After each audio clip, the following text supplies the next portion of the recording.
Okay, let's get started. Aloha nui kako. So for those of you that I haven't met yet, I'm Ikela Kaneopio Crocher, the Hawaiian Culture-Based Education Coordinator for Halau Okapiko Hanaya Malama, our summer and extended programs here at Kamehameha. I have the honor and privilege to introduce our keynote this morning. You can read his bio that he shared, but then when they asked me to introduce him, I was like, okay, get ready, because I have an introduction. We'll start with the first thing. He was the best man at our wedding. Right? And we're coming up on 30 years, so that's a long time that we've been friends. But I first met Kaleikoa back at the University of Hawaii at Manoa. It was 1988, and he was playing football for UH, and I was on the hunt for Hawaiians who wanted to encourage other Hawaiians to pursue education, higher education. And I looked,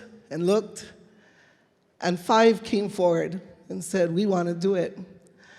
The pay wasn't that great, but the honor and privilege to be able to work with other Hawaiians on our campus was enough reward for us. And so we were 6, I think, when we started, and our kuleana was to bump up the population of Native Hawaiian students on our campus. And so there were a lot of things that we did that were out of the box, that were we were risk takers. We used our per diems to throw kuleana bashes. We're given $75 for every trip that we took.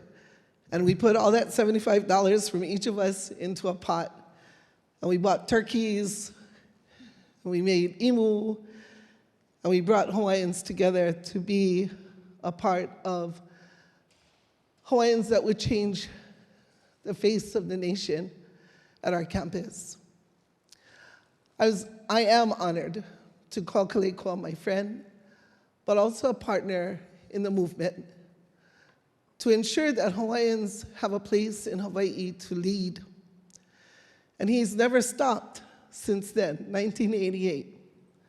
And it probably was instilled in him a long, long time before that. But it came alive and the fire burned from then. And we traveled all over. We talked to hundreds of Hawaiians, even in schools where they didn't want us to be, because our thing was, we only want Hawaiians to listen to us. We're not there to talk to other people. We're only there to talk to Hawaiians. We want them to know their history. We want them to know who they are as Kanaka Maoli, and how important it is to continue the legacy of an intellectual pursuit. And so we did our work. And now today, when I look at those 5 that started, they're awesome people. One of which is Kaleikoa, who's an associate professor in Hawaiian Studies at the University of Hawaii at Maui College. And like I said, you can read his bio on the website. But most importantly, he has never given up on making sure that we know our place as Hawaiians, and that those who aren't Hawaiian know that they have a place too in this movement. And so without me going further and further, I want to introduce to you my friend, Samuel Kaleikoa Kaʻeo.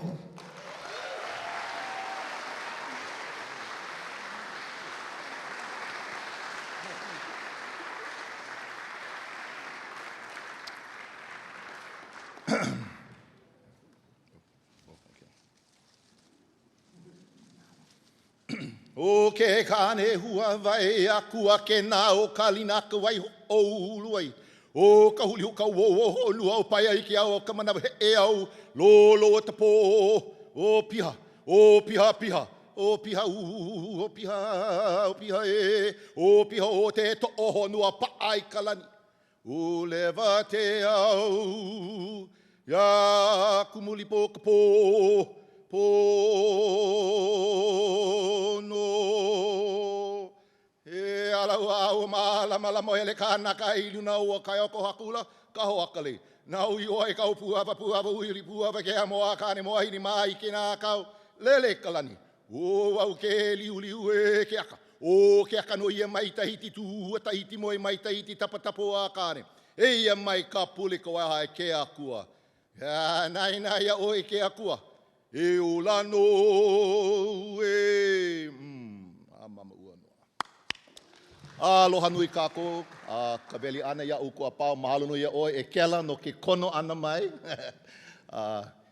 Ke ia papahana nei, o au nei o Kaleikoa Kaʻeo, he keiki papa no hoi no ke ia mokopuni nei o Maui. Maui nei a hanau ia, hanai ia, ma ke ia mokopuni. Puka mai ke kula kaulana, o i hoi ka poe Maroon and Blue, Baldwin High School. Ia manawa no lea. Liki pu me kaupa. Baldwin High School, extra credit, guarantee. Mana papa apau. Ele no wau ke kula nui o Hawaii ma manoa, malila i pili ai, kama ai nai. Ia kela, mai ia wā, no ka kako ana kōkua, ka ho'ala ana, ke ano Hawaii. Ka poe Hawaii, ka lāhui Hawaii ma ke kula nui, no leila. Mahalo, aloha nui, ka hiki ana mai. Mahalo, aloha. First, I'd like to say aloha to our family and many friends I have here at this campus. You know, many I haven't seen in years, of course. And actually, as I was saying, this is actually my first public talk in several years. So, you know, Pau finished with that Zoom stuff, I guess, yeah. I was thinking a lot, what the hell am I going to talk about? And, you know, part of the issues with me nowadays, of course, as we get older, I got to look at my glasses to actually read some notes that I do have here. But I'm just going to go to free flow, kind of share a little bit about, you know, my ideas, especially as educators. And when I say educators, every person on this campus is an educator. No matter what they form, no matter what they do on this campus, this is all part of one large team in regards into rising, revitalizing, rejuvenating the consciousness of our so-called young, opio. And so we all have a very important part, just like one ka'a.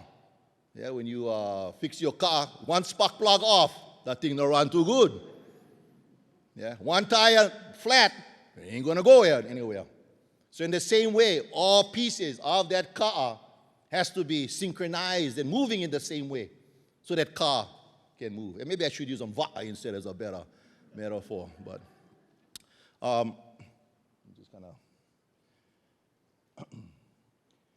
So the first thing I want to start off with is, and as Ekela kind of alluded to, part of our history as young people back at the University of Hawaii, really when the first Native Hawaiian Student Services Program was created, and a bunch of us back then, young people, when we all had hair back then, participated in creating this program to find ways to recruit and retain Native Hawaiians on that campus and throughout the system. And really, blessing that, Ekela was hired in that position. We really had no idea what the hell we were doing in many ways, but we had the deep, deep sense of kuleana. And to me, that's the most important factor. It's not the funding. I've never had funding in any of the programs I've been in. I never got 2 cents from the most powerful institutions even you might find here. I've never. So for me, it's never been about that. Commitment and kuleana is the most important foundational, but where do you get that from? You see, that's the key. That's the key. And if you get committed people together, there's a lot you can do. There's far journeys you can make, bigger and greater than you could ever imagine. When I go back to those days back in the late 80s, we had never imagined that our lahui would be at this point today. We came from a time where, and the University of Hawaii Manoa at that time, the population was at 5% Native Hawaiians. Graduation, 2%. Today, in fact, Native Hawaiians are one of the largest entering peoples into the University of Hawaii system. That's a transformation.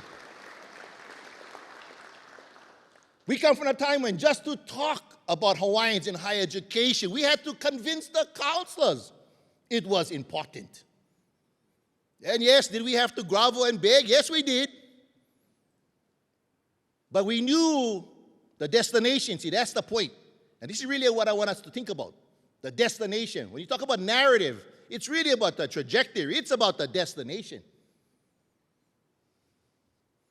And we come from a time when we, again, begging to go into the classrooms, and we would have students for the first time being told that higher education is a very Hawaiian kuleana. And see, because we were young enough and we had studied and understood our own history, we understood education has always been a part of our people's history.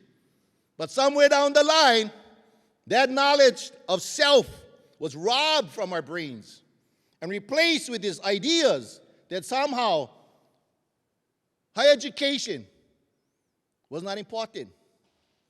And we would go into the schools. In fact, I was laughing. In fact, one of my partners was Dr. Keanu Sai and I. The university actually used to pay us to go and talk to Hawaiians back then.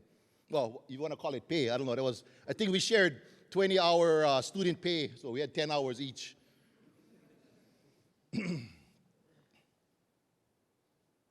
And as I would go into the schools, I would always ask this question. I would say, who discovered Hawaii? My famous question I would always ask. And I always tell this story, even into the mid-90s, a good friend of mine, Kalani Makikau Whitaker, who's in the Kaʻeo campus. We're both at UH Manoa at that time, and we got asked to do a talk at Whitman. Is it Whitman? Some fancy four-year college in East Washington. Had some Kanaka there and some Polynesian students, some club. We got invited to do this talk. We fly up there. I come onto the stage, nice gathering, right in the middle. You see all the brown population right in the middle, Hawaiians, some Samoans, some Chamorro students. And I come out and ask the question, who discovered Hawaii? Oh, this beautiful looking young Hawaiian man stands, a boy, just studly, tall. And he yells out, Captain Cook, 1778. And I say, what school you went to? Kapalama. So I hope Maui campus get one better answer. But my point is, that had nothing to do with his intelligence. He obviously was intelligent to get to that school. But how the hell does a young Hawaiian person with that kind of intelligence doesn't even know in his heart and soul that we were here for thousands of years? It wasn't until 1778 that we became human. As if, again, we were always rocks and trees before that, just waiting to be discovered. But that's the point. If he doesn't even understand that answer, what else doesn't he understand? And so for me, it really began, my really deep thinking about this. When you think about education, the first question I always ask is, what is the difference between being an educated Hawaiian and Hawaiian educated? I want you guys to think about that. What is the difference? Is it the same thing? I don't know the answer, but it's a good conversation point. And for me, an educated Hawaiian was like that young man. He was educated. He could tell you about Captain Cook. He could tell you about Columbus, the Nina, the Pinta, the Santa Maria, the 3 Gs, gold, God, and glory, whatever they teach us, still probably going on to this day. So if you're teaching that stuff, you better stop it.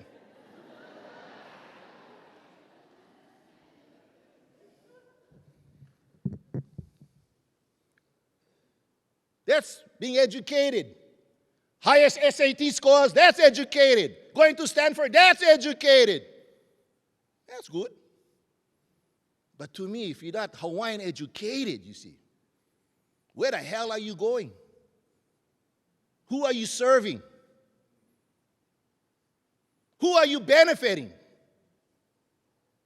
And to me, that's that kuleana piece.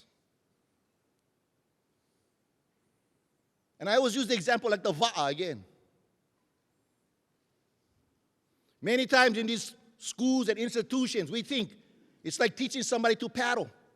I'm going to teach them the perfect form. How for paddle? And they look good. Oh, nice muscles rippling, paddling nice, using the hip, stretch out. As an individual. In fact, I share this because going back to, I don't know, in the 2000s when we were working with some of the Hawaiian language, the Hawaiian immersion schools, what do you call that? I got to talk to my boss, Kahele, over here. So, actually, she's the boss of my boss, so we're working on that plan, the strategic plan. I forget what we're calling that. Anyway. Yeah, strategic planning. And I remember we looked at other institutions' strategic planning. I'm telling you a true story. Right? Looked at Kamehameha schools, and I'm telling you guys should go look for it yourself. You know what the key elements was? Developing the individual. That shit, talk about poison. I'm being straight. Now, it's not in there now, thank God. It got taken out. But think about that mentality. What the hell is Hawaiian about developing the individual? Whose needs does it serve? See, that's the destination. In other words, you look nice paddling, but if you're only paddling for yourself and not in synchronicity with everybody else in that canoe ain't going nowhere. Now, you might look nice, but that canoe is not moving. Unless you have synchronicity in that movement of that canoe. And those of you paddle canoe know. You know, seat 3, seat 4, say cruising, that canoe will sink. It takes everybody working together. And then you got to get one good steers person in the back, helping to guide. Right? Can I just poke the paddle in the back? The canoe can drag. But even more important, you can have a good crew and paddling in synchronicity. But if they don't know where the hell they're paddling, you're just paddling in circles. Look nice. Oh, look at us guys, man. Oh, nice form. But if you do not have that destination, that unified vision, that trajectory, you're really not heading in the right direction. And this is the point, I think sometimes in education, people are afraid to talk about what that destination should be. I have my own opinions about their destination. But as I always say, I don't have the answer.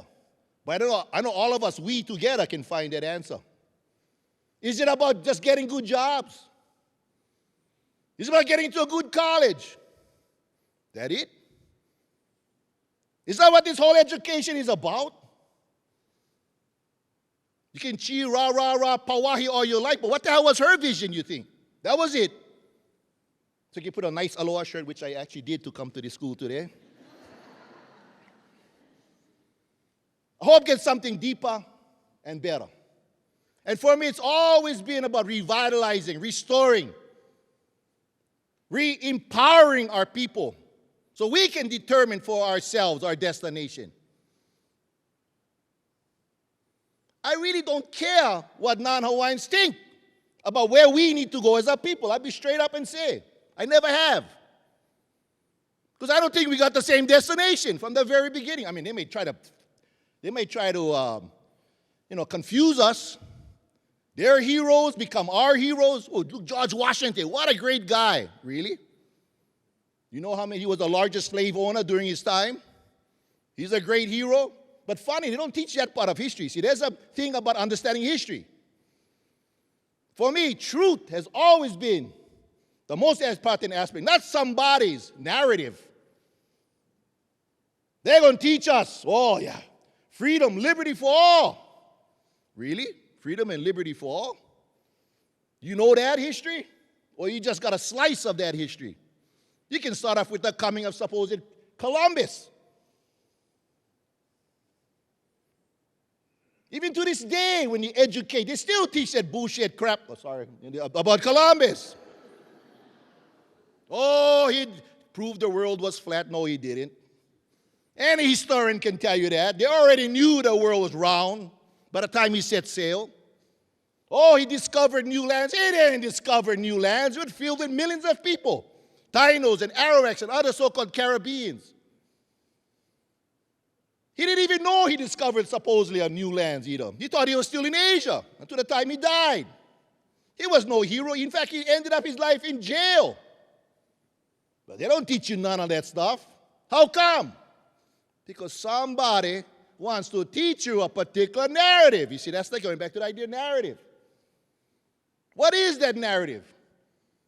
To legitimize, justify what had happened to our native brothers and sisters in those areas, which is complete genocide, which they don't teach any of us in many of your schools. I hope it starts to be taught here. And the question is, how come not? What's the fear? Should we be afraid of that information? But you see, that's the power of information. This is what I'm trying to get at. This is the power of truth. We get taught many times, oh, Kaleikoa, are you going to be talking about that sovereignty stuff? I don't know. Maybe the Ku'e petitions might be too radical. Ku'e petitions? That's true history. Telling the true history is radical? Yeah, for some who don't want the history to be told. See, that's the thing you got to understand. There is a reason why those things are kept out of the minds of our young people. Because you want to talk unity of a people? We just start with the Ku'e petitions. Virtually all people together, unified in voice, said clearly, we do not want to be annexed to the United States. That's a fact. And if you feel uncomfortable about that, that's something you got to get over. If you can't handle the truth, that's something that you got to get over. And I say this because I'm not attacking administrators, because I dealt with some of those guys in the past. They're afraid. And for me, it's like, I never be afraid of the truth. I'm afraid of those who hide the truth. So that's what I'm here to say. We start there. What is our kuleana? Is to start there. Because that's the only way, as they say, you can analyze the situation the best. Right? When you analyze situation, if you only get half the data, how good is your analysis? Think about that. But if you get as much data as you can, all the information as you can plan a better project. So we talk about raising the consciousness of our youth, the OPIO, into the future. We have a duty, we have a kuleana to tell them the truth. Start there. Oh, but people get angry. Yeah, people get angry. That is part of the process. But people can learn how to use their so-called anger for good. Because you know what happens when you lie to the OPIO? They know something's up. And what is the result of that? There is no doubt when you look at the numbers, when you look at the data upon young Hawaiians, there is no doubt. You want to see who's the highest in drug abuse, violence, imprisoned? It's our young. And part of it has to do with not having been given their own humanity as human beings. When I used to go with Keanu, we would go into the schools, the common thing from our young Hawaiians would be like, that reading, writing stuff, Kumu, that's all the haole stuff. And you look at them and they go, oh, really? You think that's what our kupuna actually believed? See, if you know our history,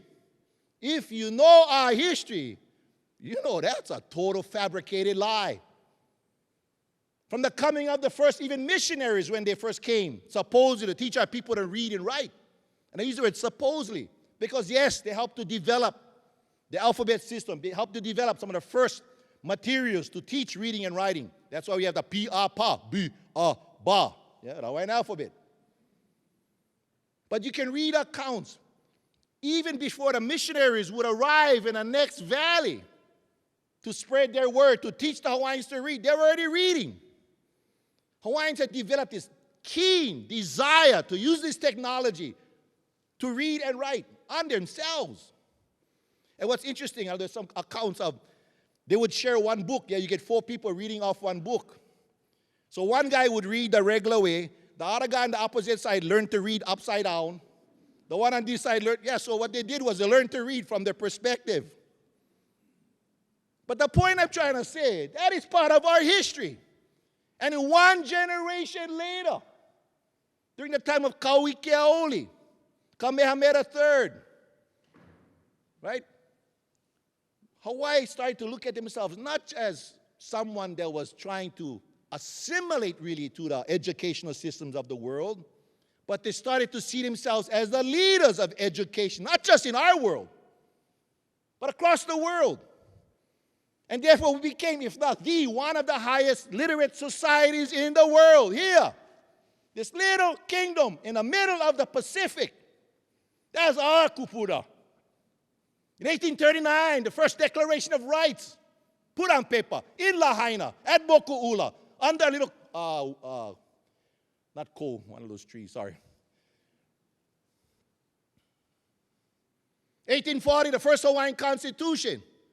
When you look at world history, it's actually one of the early constitutions. Here's Kaleikoa Kaʻeo, who had sovereign rights to all title of all the land. And what does he do?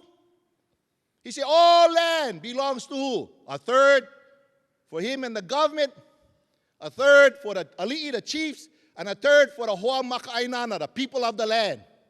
This was a bloodless revolution. Where else in history have you ever seen any monarch, any king or queen give unto the people an interest in all their lands? It was our people. See, that's the thing that makes us special. You can go to the time of Kamehameha IV. And, of course, Queen Emma. When our people were sick and dying because of the diseases that were coming in here. Went around collecting monies from our people to develop the first hospital. For who was this hospital? For the wealthy? No. You like to talk universal health care?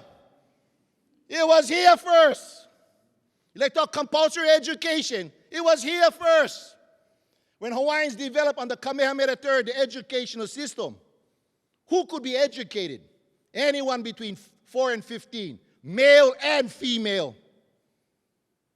What was education like back in the United States at that time? You want to compare? Who went to schools? Only the wealthy. Not in Hawaii. My point being, these are ways, natural ways in which we, our kupuna, showcase our humanity. Understand, you like to talk equality. When Kamehameha III says all bloods are equal, in practice in Hawaii, that was true. No one in the courts were denied their rights because they didn't speak Hawaiian. No one were denied their rights because they were poor. You want to compare judicial systems to the United States at that time? Equal? People forget, slavery went on into the 1860s. Slavery went on into the 1860s, and they're going to bring truth and justice and freedom to us? They're going to bring equality to us? But you see, that's the game. We've been pimped to somehow believe, oh, lucky. My God, so lucky they came and did this to us. We might have been left like savages out there. See, that's the pimping of our minds that went down. We weren't always thinking in that way.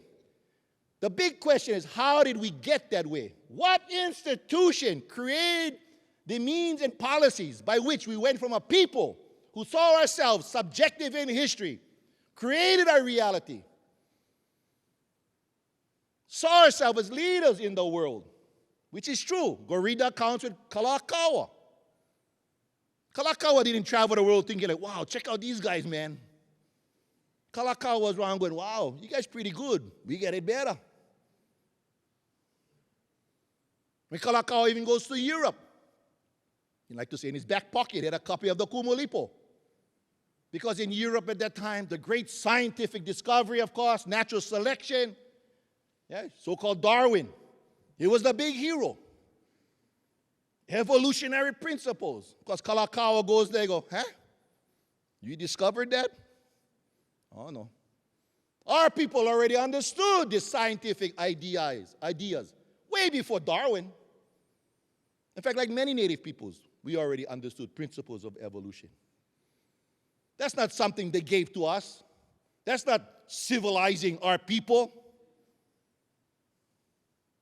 But somehow down the way, in that track of how we teach our young, we became part of the pimping process, which erased not just that knowledge, but as the great Ngugi wa Thiong'o says, his idea of what he calls the cultural bomb, which is to really to destroy the belief in our names, our histories, and so. See, that's the key word, the word belief, to value, to have faith in. That's really what was robbed. And so when I look at education today, there is a narrative. The narrative cannot be to maintain that system of erasure of our brains and the dumbing down. That's right, that's what it is, of our consciousness. What is this narrative for me? It is to return, to revitalize, to reborn, re-empower our people. Starting off with understanding our own history, from our own perspectives, from our own books.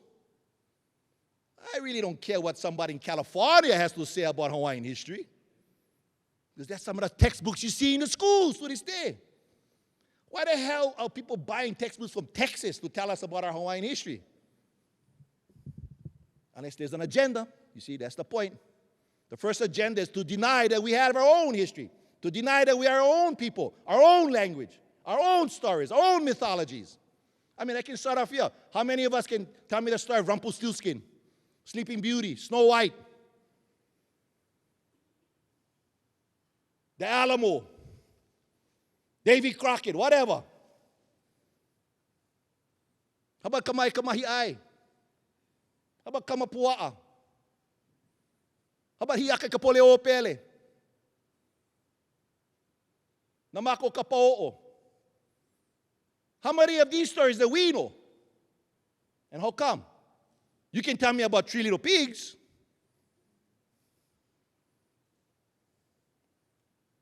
And to pretend that our own stories, as the great Joseph Moku'ohai Poipoi said in a great article in 1906, and this is the article that changed my world. In the beginning of Mo'olelo Kahiko, Mo'olelo Hawaii Kahiko. The opening lines, he says, basic in Hawaiian. Hey, it should be known that we are a people. And he says, and a people with our ancient histories and songs, as he says. And this is the line that gets me. He says, that can compare to even the great histories and songs from, and he's the word Hellene, of course, which is Greece. So Greek culture, Greek history, right? In the so-called Holy World, European world, that's always considered classics. You all got to learn the Greek stuff. I had to learn. I don't know what the hell Greek literature got to do anything in Hawaii. But the Holy World move in that direction. You Kanaka better move in that direction too. And so you march along, following along. Meanwhile, as Poi Poi says, this stuff is good. But you know the Hawaiian stuff is even better. And I remember reading that, think, whoa, here's a Hawaiian in 1906. He knows, he can read that stuff. He knows that stuff. But he's telling us our stuff is good.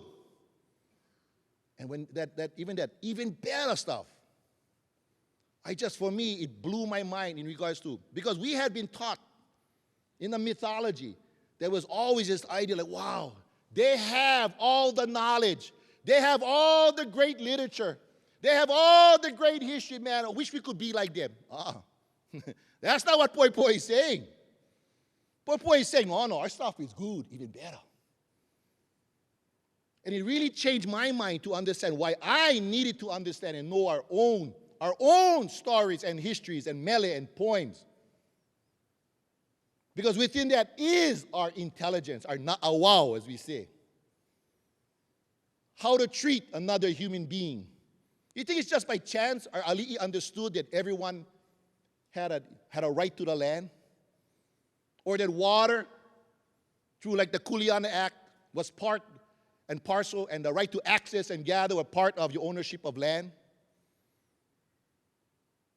You think it's not part of our just a natural instinct to understand who should have health care?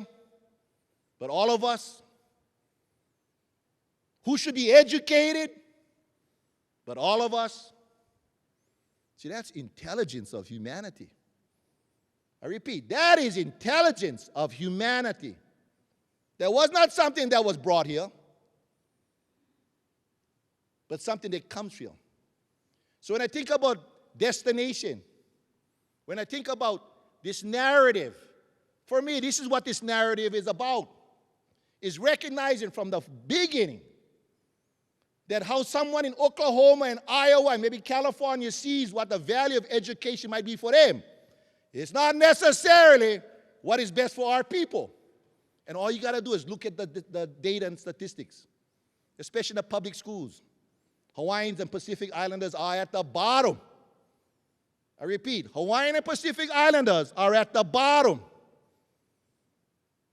And what's that saying if you continue to do that same thing over and over again? It's insanity. You're going to continue on allowing the DOE and those so-called educators out there to plan this destination for us? Like I said, it don't matter how well your paddlers paddle. You can get the nicest canoe. See, some schools, they get nice canoes. My question, where's that canoe going? Where is this canoe going? How is this canoe being managed? Is everybody working together in synchronicity? If everybody like go here and somebody like go right, I mean, only they take a few to sabotage that whole canoe. So when I think about narrative, I always go back to the simplest ideas which come from our kupuna, which comes especially during the Hawaiian Kingdom time. You know, one of our great friends, good friends, Nalani Belutsky, who works through Center for Hawaiian Studies and also with Hawaii Nui Akea and Native Hawaiian Student Services. You know, part of her research she's doing is looking at the Hawaiians Abroad program. Unless she ever came talk to you guys and stuff for you, but you know, even those kinds of things, to see during the Hawaiian Kingdom period, how we started to send our young, best minds from here to all over the world to become educated what is happening in the rest of the world, whether it was in medicine, like Dr. Makaula, who comes from Maui, or others who were sent all over the world to learn with the idea that they would come back and infuse this knowledge here. But when you read the accounts, it's real clear how our people saw education was not just one of empowerment, but really saw ourselves as the leaders of education for our young. We were trying to copy them. That's the point I'm trying to say. It wasn't, well, they're the experts, let's go be like them. They knew we had something special. They knew our potential. They knew that we had to drive this car or drive this va'a. And this is another example of how when we become subjective in our own minds, we decide, not me, we decide that destination. That's the most important element in this narrative. Because if the narrative and destination is just to copycat someone else's program, as I used to tease my Kamehameha friends, you're trying to do Punoho better than Punoho. What the hell's wrong with that? Do you know the history of Punoho? I mean, it's like that. What you trying to compete? Why are you trying to compete with Punoho? Let them do their thing. What the hell is our thing? That's the point I want us to think about.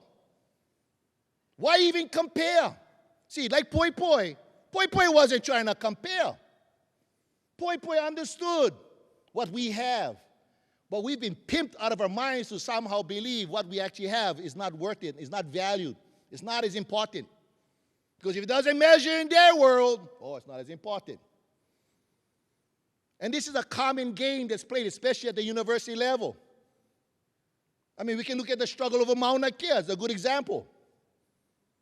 The common language, well, it's Hawaiian culture versus science. And we get our own that believe that shit. Sorry, it's crap.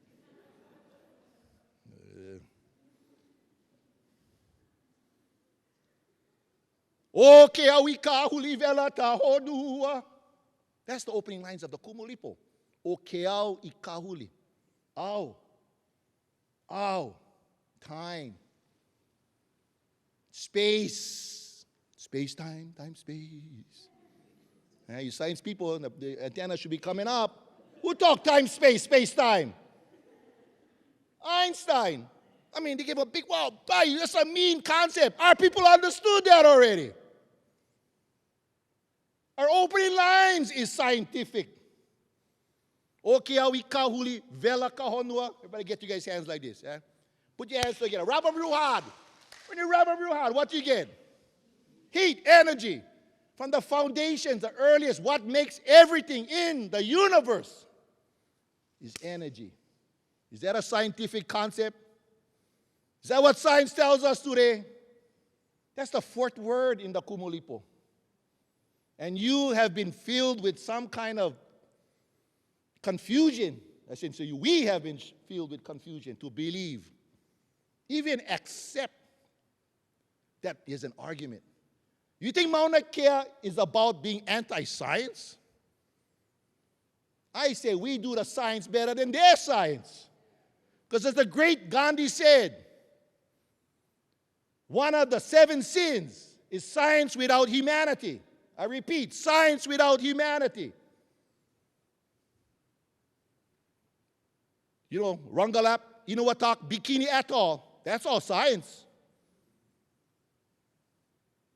Yeah, and who paid for that science? Our brothers and sisters of the Pacific. When they have to dump radioactive material, science again. You think they dump it outside of Los Angeles? Chicago? Where do they dump this radioactive material? In the Pacific, like guinea pigs.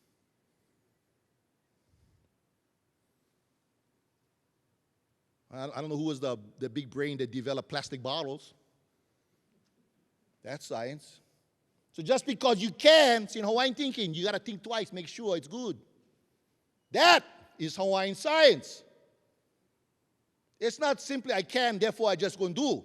You always have you always have what is the best that we can choose for all. That's what should drive science. Not so that somebody can have be a billionaire and have a couple of hot tubs and whatever on some front beach. I give a crap about that. That's not a measure of humanity. That's a measure of greed. Is that what we're pushing forward for our kids? You know, you great individual success people. Is that what we want? And I share this because through the history, I've dealt with some of those kind of issues with administrators. You know, look at that student. He went off here and he got his degree and his blah. Oh, good, yeah, okay. Right on. Thank you very much. He has an individual success. Good for her, good for him. But for Lahui, it's almost meaningless.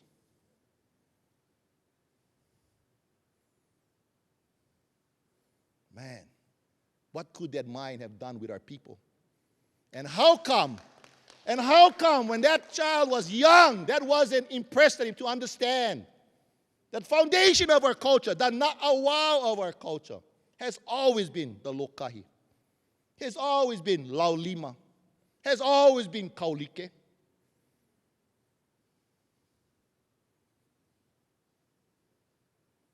You know what I mean? When you think about how we get manipulated into these conversations, even today, like, recently, again, with the Mauna, Chad Blair, I guess, was asking in a recent interview and making this assertion, but, there's a lot of Hawaiians that support Mauna Kea astronomy. Hawaiians are not monolithic. I think Hawaiians not monolithic? He wants to compare it to America? We not monolithic? What the hell do you think is going on with America right now? Talk about monolithic. And if you don't know, monolithic means, all the same. Yeah.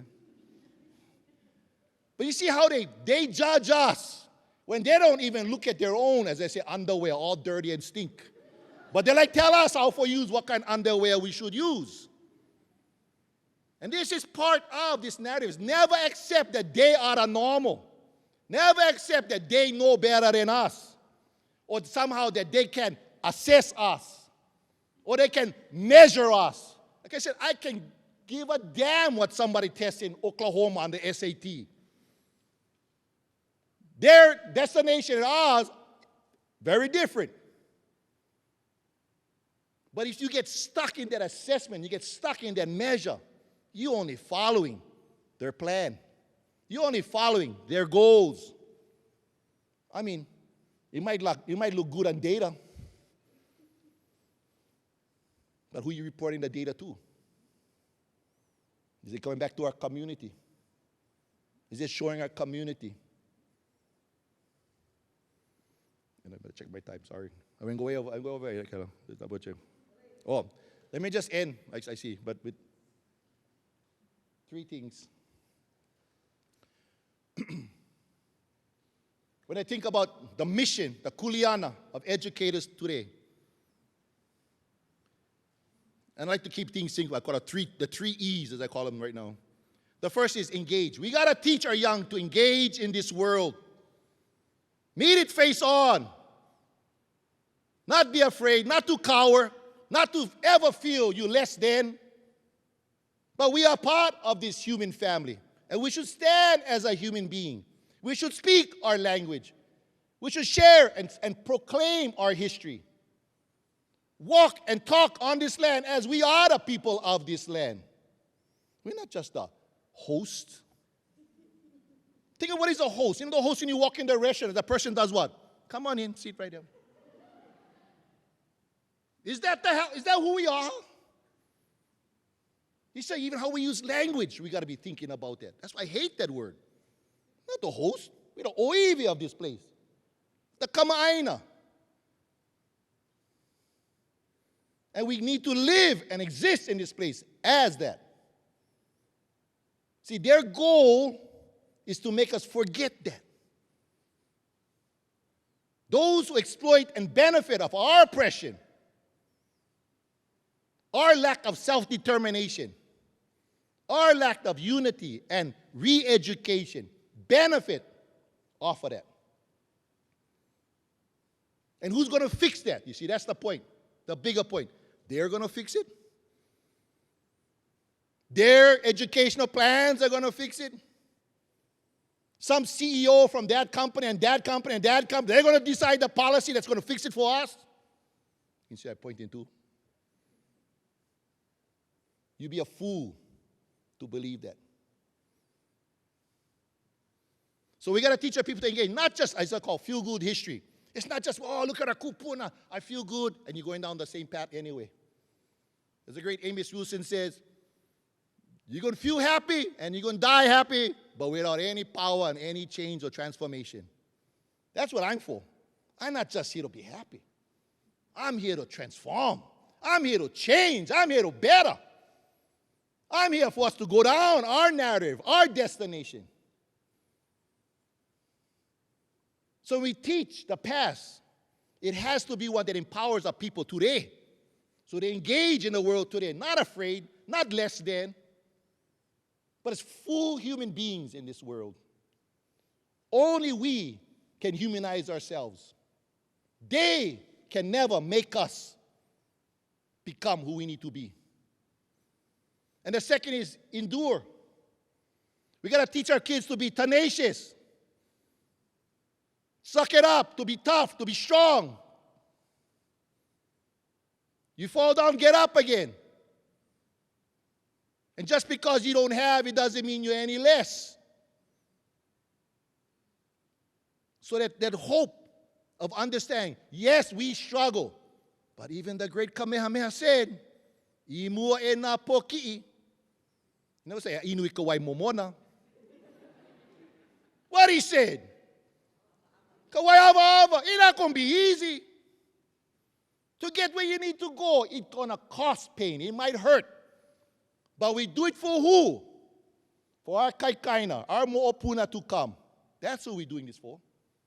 It's not so I can get one fancy nice house and one driving one fancy car and I can get my, jacuzzi next to the beach. The hell is that about? You just been pimped and fooled. Engage, endure, and empower. That's the most important. In the end, what is this about but to empower or re-empower our people so we can define for ourselves what is best for ourselves. But we have to have that in the vision. It's not, just by chance we might get. No, we have to know every step we take, every course we teach, every time we do something, it's in that vision of empowering ourselves, to re-empower ourselves. Not so we can go and oppress other people, but so we can define for ourselves our own humanity, our own management of our lands and resources, to speak for ourselves where we want to go, where we want this canoe to journey in the future. Because if it's not about transforming, if it's not about regaining power, all you're doing, as they say, you may have a cleaner cage, a longer leash, but you're still in that cage. And I've been working too long with this, with my friends like Kela, my wahine like Kahele, and many other educators out there to understand. Yes, having a cleaner cage, clean water bowl, and a leash is good too, a longer leash, feel better. But if you're stopping there, you're never going to be free. And freedom is really about being able to control our own destiny. And I would submit, re-education, and I use the word re-education of our people is the key. But the re-education has to be defined, determined, controlled, pushed by our people. And ending with this little short story, as I tell many of my young students all the time, you have a kuleana beyond what you might not know. You know, when our kupuna left on their canoes, coming out of Sahu, Southeast Asia, hooking up with the Lapita people, right? Ending up Samoa, Tonga, Fiji, developing this ancient Proto-Polynesian culture, and then sailing off to the rest of the islands, eventually coming here. Did they have courage? Of course. Did they have faith? Of course. Was there a price to pay? Of course. But it drove them to a new horizon. There was a place we had to go. And that legacy is still within every single young Hawaiian keiki. And then when you put on top of that, this kuleana that we carry, when Captain King first come to Hawaii, their estimates, 400,000 Kanaka. Today that's considered very low, 400,000. We'll start there. Most today say 800,000 and above. By 1827, 187,000. By the 1850s, 80,000. By 1890, 40,000. And yes, all the Kanaka, all the keiki we have today are all descendants of that 40,000. That's it. If you're taking 400, you're talking 10%. You take 800,000, you're talking 5%. We can look here. Maybe 10 of us here would be left. So all the keiki we have today come from that 5%. All the pain, all the dreams, all the hurt, During the dark ages of our miseducation, when our kupuna were beaten and treated like third-class people in their own lands, that's who we have today. And that kuleana of every life of each child, what they can do, that's a heavy kuleana to carry. And for educators, it's even more. For administrators, it's even more. For staff, we are all part of this journey. We got a mission to do. We got some work to do. We got some commitment. And most important, we got some kuleana to carry. So with that, mahalo ya'oi e kela. Mahalo everybody for listening to my little rant this morning anyway. But I'd just like to say, I would end with my very famous, as I end a lot of my talks, we're going to quote the great Muhammad Ali. So repeat after me. Me, we. Me, we. Me, we. Mahalo.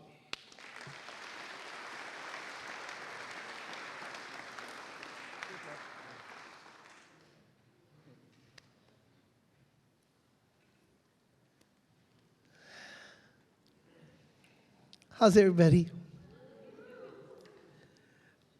Sorry, I'm a little emotional. I waited for this day. The truth is going to set us free. So we're going to take a brief break, very brief, because we're going to be back in here at 9:30. When we ask when you return if you could come to the front so you're closer and right up front for the next panel. As you can see, this is going to be a heavy-duty day. And that's what we meant for it to be. But at the same time, it should touch in ha'o to make some changes. Yeah, we have work to do, gang, and I think we're all headed in the right direction now. Yeah, thank you. Thank you, Kaleikoa, for your guidance. You brought it once again. I could always tell when Kaleikoa was teaching in the halls with me because I couldn't hear my students anymore. And the more he got revved up, the more loud it got, and you just can't help but get your heart pumping and feeling like I gotta do something. And hopefully that's where you're at right now. So go take a break and come right back. Mahalo again, Kaleikoa.